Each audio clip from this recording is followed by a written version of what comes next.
സുഹൃത്തുക്കളെ, നമ്മളെ ഗേൾസ് സ്കൂളിൻ്റെ മുന്നിലേ ലൈൻ വെള്ളം പൈപ്പ് പൊട്ടിയിട്ട് ഒരാഴ്ചയുടെ മേലെ അവിടെ വിവരം അറിയിച്ചിട്ട് ഇതുവരെ ആയിട്ട് ഒരു വന്നിട്ടില്ല. അപ്പോൾ വെള്ളം പോകണം നമ്മളെ ഈ വെള്ളത്തിന് ക്ഷാമം വരുന്ന ഈ ടൈമിൽ തന്നെ.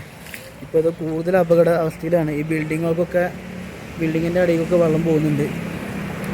കുറച്ചുകൂടി ഇവർ വൈകിക്കഴിഞ്ഞാൽ ആകെ ബിൽഡിങ്ങിൻ്റെ റൂമിൻ്റെ ഉള്ളിലൊക്കെ വെള്ളമാവും. ഇതാണ് പറ്റിയിട്ടുള്ളത്.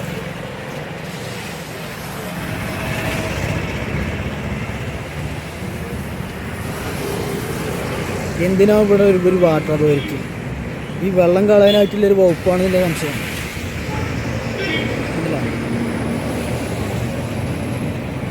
വെള്ളം ഇങ്ങനെ പോകാൻ എന്ത് ജപ്പാൻ കൂടി ഉള്ളത് ഏതെനിക്കറിയില്ല, അതിനെക്കുറിച്ച് അറിയില്ല.